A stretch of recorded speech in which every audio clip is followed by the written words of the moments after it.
নৈহাটি স্টেশনের দিকে নেমে আমরা গেলাম বড়মার মন্দিরের দিকে। দুই ধারে প্রচুর দোকানপাট।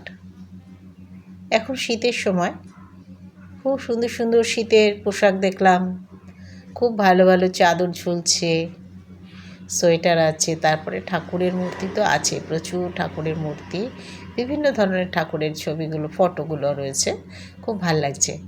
আর তাছাড়া তো প্রচুর দোকান আছে, বাসনকুসন বলো, ইমিটেশন বলো, তারপরে তো জুয়েলারিস তো আছে বিভিন্ন রকম।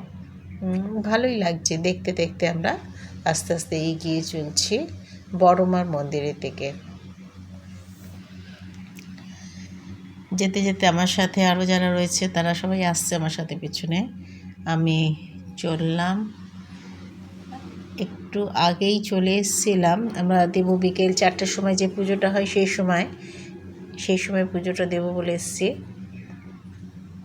কিছু কিছু সঙ্গী সাথী যারা এখনও এসে পৌঁছায়নি তাদের জন্য আমরা অপেক্ষা করছিলাম। সবাই এসে উপস্থিত, এবার লাইনে দাঁড়ালাম। দেখো কত ভিড়, দেখেছো কোথা থেকে এসছে লাইনটা। এটা কি ধোপাপাড়া? আমরা ধোপাপাড়ায়, আমরা ধোপাপাড়ার এখানে দাঁড়িয়ে আছি। নৈহাটি আনন্দ স্বরূপ হাই স্কুল, নৈহাটি।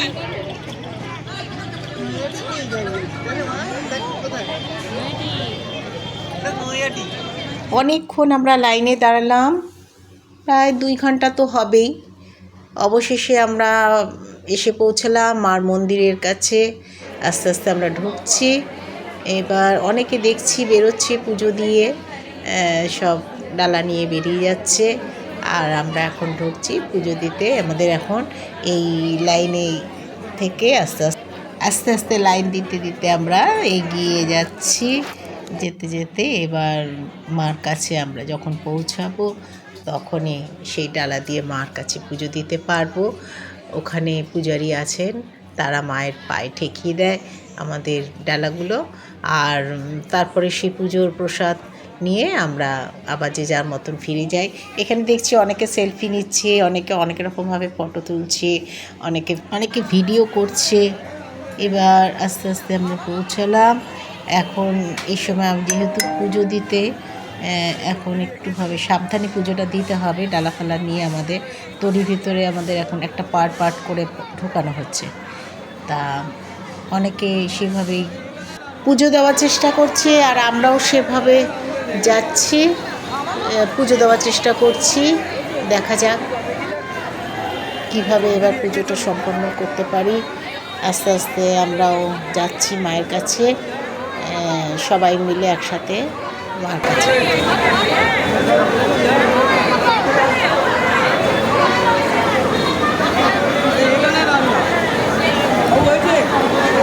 অবশেষে সুন্দরভাবে পুজো দিয়ে আমরা যে যার বাড়ির দিকে রওনা হলাম। জয় বড়মা, জয় বড়মা। মা গো ভালো রেখো, মা সুস্থ রেখো।